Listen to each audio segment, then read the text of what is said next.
किसी को इतना अधिकार ना दे कि वह तुम्हें अपनी उंगलियों के इशारों पर नचाने लगे। दोस्ती करने का मन करे तो खुद से दोस्ती कर ले, मगर किसी दूसरे पर आंख बंद करके कदापि विश्वास ना करें।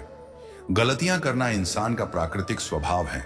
गलतियां करना बुरा नहीं है, क्योंकि गलतियों से इंसान सीखता है, लेकिन बार बार एक ही गलती को दोहराना। जीवन की बर्बाद जो बीत गया उसे याद करके क्या फायदा, क्या खोया, क्या पाया, ये सब भूल जाओ। सोचो कि आगे आप क्या कर सकते हैं। समय थोड़ा ही सही, लेकिन इसका भरपूर फायदा उठाइए। बीते वक्त में की गई गलती को ना दोहराएं। बीता समय भले ही तकलीफ में गुजरा हो, उसे भूलने में कठिनाई होती है, लेकिन याद करके भी तकलीफ ही पाओगे। भूलने की कोशिश कीजिए और एक नई शुरुआत कीजिए। खुशी भीतर से आती है और इसे बाहर खोजने में अपना कीमती समय व्यर्थ न गवाएं। जब आप भीतर से हार मान लेते हैं, तब आपके असफल होने की संभावना बढ़ जाती है। हमारे जीवन में सकारात्मक विचारों की बहुत बड़ी भूमिका होती है। सकारात्मक विचार हमेशा सकारात्मक चीजें बनाती है। अपनी कामयाबी का सपना देखिए। रास्ते में बहुत सी छोटी छोटी विफलताएं मिलती रहेगी। हमेशा लोगों को जज मत कीजिए, क्योंकि आप नहीं जानते कि सामने वाला किस तरह के संघर्ष से गुजर रहा है। असफलता को एक नया मौका मानो और सफलता की दिशा में आगे बढ़ो। असफलता से सीखना हमें मजबूत बनाता है और हमें सही राह दिखाता है। जब तुम्हारा आत्मविश्वास टूटने लगता है, तो अपने अंदर की शक्ति को जानो।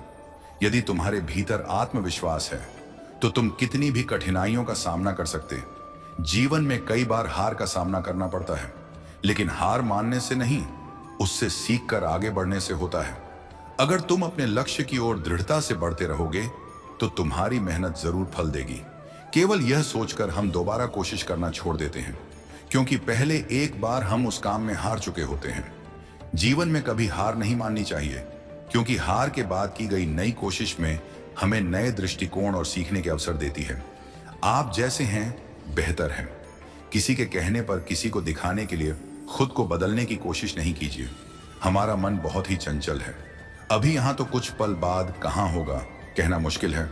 आज हम किसी के प्रशंसक हैं, तो कल किसी दूसरे के प्रशंसक हो सकते हैं, क्योंकि हमारा मन भटकने का आदी हो चुका है।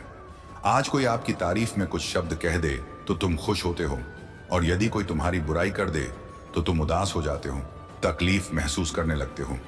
यह सब इसलिए होता है क्योंकि तुमने अपनी जिंदगी का रिमोट दूसरे के हाथों में सौंपा हुआ है, जो तुम्हें अपनी उंगलियों पर नचा रहा है। दूसरों के लिए सजना संवरना छोड़िए। यह आपकी जिंदगी है, इसे अपने हिसाब से जिए। श्री कृष्ण कहते हैं, किसी ने यदि आपके साथ बुरा किया है तो उसके लिए अपनी छवि ना खोएं।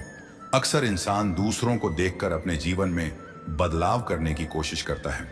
यदि आप पूरी जिंदगी दूसरों का नकल करते जाओ, तो जरा सोचिए, आप अपनी जिंदगी कब जियोगे। इस तरह आप अपना अस्तित्व अपने ही हाथों से मिटा रहे हो। कोई आपके साथ बुरा बर्ताव करता है तो यह उसकी समस्या है। आप अपनी छवि कभी भी खराब नहीं कीजिए। यदि आपको लगता है कि कोई आपके साथ बुरा बर्ताव करता है या आपको गलत कहता है, तो बिल्कुल आसान है कि आप उसे अनदेखा करते उस पर ध्यान ना दें और उस व्यक्ति का साथ छोड़ दीजिए। आप पाएंगे कि हालात अपने आप बदलते जाएंगे। जब तक आप किसी की बात को गंभीरता से लेते हैं, तब तक वह आपके ऊपर हावी होता रहेगा, क्योंकि आपके दिलों और दिमाग में उसकी एक छवि बनती जाती है। वह आपके दिमाग में कपचा कर जगह घेर लेता है, जिससे आपकी सोचने और समझने की शक्ति छीन होती जाएगी। लाख तूफान आए, बड़ी सी बड़ी मुसीबत आए, लेकिन उनसे कहिए कि हम टूटने वालों में से नहीं हैं। आपको मनुष्य जीवन मिला है, अपने आप में यही सबसे बड़ी संपत्ति है। ईश्वर का धन्यवाद कीजिए और इस अवसर का लाभ उठाइए। व्यर्थ की बातों को सोचकर अपने आप को हतोत्साहित मत होने दीजिए। केवल अपने आप को सुनिए। दूसरों के राय या विचारधारा से खुद में कमी मत निकालिए, क्योंकि कोई दूसरा आपकी भलाई के बारे में नहीं सोचेगा। वह केवल आपका इस्तेमाल करने के लिए कोई ना कोई तरीके का इस्तेमाल करता रहेगा। तुम कमजोर नहीं हो और ना ही तुम्हारा वक्त कमजोर है। आप अपने आप को जिस रूप में ढालना चाहेंगे, उस रूप में ढाल सकते हो। श्री कृष्ण कहते हैं, जिंदगी की कीमत तब मालूम होती है जब जिंदगी के केवल कुछ ही पल रह जाती है। तब एहसास होता है कि समय को कीमती क्यों कहा जाता है। हम अक्सर जीवन की भाग दौड़ में अपने लिए समय निकालना भूल जाते हैं। जब मौत करीब होती है, तब हमें याद आता है कि हमने अपने सपनों को कितना समय दिया, अपने शौक को कितना महत्व दिया, और खुद के लिए क्या किया। जो पास है उसकी अक्सर कदर नहीं करते हैं और जो पास नहीं है उसके लिए तरसते हैं। हमारी जिंदगी अनमोल है, लेकिन अक्सर हम इसकी असली कीमत तब समझ पाते हैं जब हमारी जिंदगी सीमित समय के लिए रह जाती है। जब हमें यह महसूस होता है हमारे पास गिनती के कुछ पल ही बचे हैं, तब हमें समझ आता है कि हर एक क्षण कितना महत्वपूर्ण है। जीवन की अनिश्चितता हमें यह सिखाती है कि हमें हर दिन को पूरी तरह से जीना चाहिए।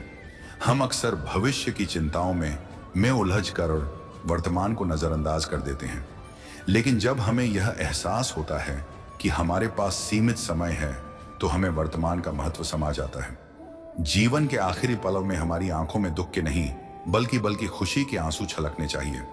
हमें गर्व होना चाहिए कि हमने अपने जीवन के पलों का भरपूर आनंद लिया और हर क्षण को जी भरकर जिया। जीवन के अंत में हमें इस बात का संतोष होना चाहिए कि हमने किसी का दिल नहीं दुखाया, बल्कि सबके साथ खुशियां बांटने में सफल रहे।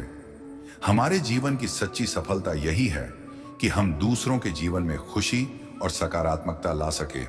इसलिए जीवन जिए कि अंत में आपको अपने आप पर गर्व हो और आप अपने किए हुए अच्छे कामों को याद करके मुस्कुरा सके। इस दुनिया से हम एक नका भी साथ नहीं ले जा सकते, लेकिन हम इस दुनिया में बहुत सी ऐसी यादें छोड़ सकते हैं जो आने वाली कई पीढ़ियों के लिए कामयाब और प्रेरणादायक साबित हो सके। हमारा उद्देश्य केवल खुद को सफल बनाना नहीं होना चाहिए, बल्कि अपने काम और जीवन से दूसरों को भी प्रेरित करना चाहिए। जब हम दूसरों के जीवन में सकारात्मक बदलाव लाते हैं और उनकी भलाई के लिए काम करते हैं, तो हमारी वैल्यू और हमारे जीवन की अर्थपूर्णता बढ़ जाती है। इसलिए ऐसा काम करें जो यादगार हो और आने वाली पीढ़ियों के लिए एक प्रेरणा का स्रोत बने।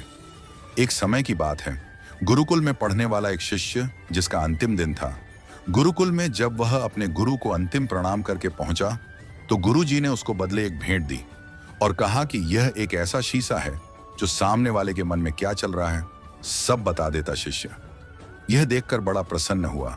उसे लगा कि सबसे पहले गुरुजी को ही देख लेते, गुरुजी कैसे हैं। और जब उसने गुरुजी की तरफ शीशा घुमाया तो उसे गुरुजी के अंदर दुर्गुण दिखाई दिया।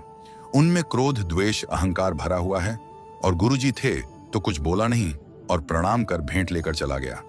जब वह शिष्य वहां से बाहर आया और सोचने लगा कि कैसे गुरु है, इनको मैंने अपना आदर्श माना और इनके अंदर ही अवगुण भरे हुए हैं और उन्होंने उन अवगुणों को अब तक खत्म नहीं किया और इनमें बहुत बुराइयां बची। रास्ते में उसे जब अपना दोस्त मिला तो उसे लगा कि दोस्त की परीक्षा ले लेते हैं। उसके पास एक ऐसा शीशा था जो सामने वाले के मन में क्या चल रहा है आसानी से पता कर सकता था। उसने अपने दोस्त को उस शीशे में देखने को बोला और देखा कि दोस्त के अंदर भी बहुत सारे अवगुण हैं। उसका भरोसा टूट गया, दोस्ती से भी आगे बढ़ा। एक रिश्तेदार दिखाई दिया, तब उसे लगा चलो इनका भी हाल जान लेते हैं। उनको भी शीशा दिखाया, तभी शिष्य उनके मन के भाव पढ़ लिए कि रिश्तेदार में काफी कमी है। अब उस शिष्य का भरोसा धीरे धीरे संसार से उठने लगा और कहने लगा कि गुरुजी, दोस्त और रिश्तेदार सब में कमी है। अब वह शिष्य अपने घर की तरफ आ चुका था। जब घर की तरफ बढ़ने लगा तब सोचने लगा, माँ और पिताजी में कोई दुर्गंध नहीं होंगे, वो निर्मल होंगे। मेरे पिताजी तो बड़े प्रतिष्ठित, समाज में भी बड़ी प्रतिष्ठा है। शिष्य घर पहुंचा, पिताजी को सबसे पहले शीशा दिखाया। पिताजी में भी उसको अवगुण दिखाई दिए। फिर माताजी को दिखाया, उनमें भी कमियां दिखी। अब शिष्य का भरोसा टूट चुका था।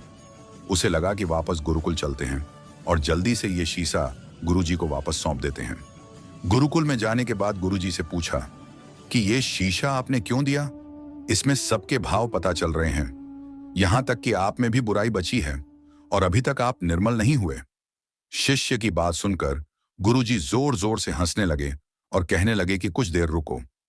तब उन्होंने वह शीशा जो था उस शिष्य की तरफ घुमाया और कहा कि अपना चेहरा देखो, और फिर बताया कि देखो कितने सारे अवगुण तुम्हारे अंदर हैं और तुम्हारा पूरा मन मैला है, कहीं पर भी निर्मलता नहीं थे, सारे अवगुण भरे हुए थे। तब गुरुजी ने शिष्य से कहा, यह शीशा तुम्हें इसीलिए दिया था कि तुम अपने आप को देखो, अपनी बुराई और अवगुणों को नष्ट करो, एक अच्छा इंसान बनो, और तुमने पूरा दिन निकाल दिया कि किस्म क्या भरा हुआ है ये देखने में, जबकि ये नहीं देखा कि मेरे अंदर कितनी बुराई भरी है। इस कहानी से हमें क्या सीख मिलती है कि हमें सबसे पहले अपने अंदर के अवगुणों को खत्म करना चाहिए। ऐसा करने पर दुनिया अपने आप निर्मल बन जाएगी। दोस्तों, इस वीडियो में बस इतना ही। मिलते हैं अगले वीडियो में। अपना ख्याल रखिएगा। जय श्री कृष्णा। राधे राधे।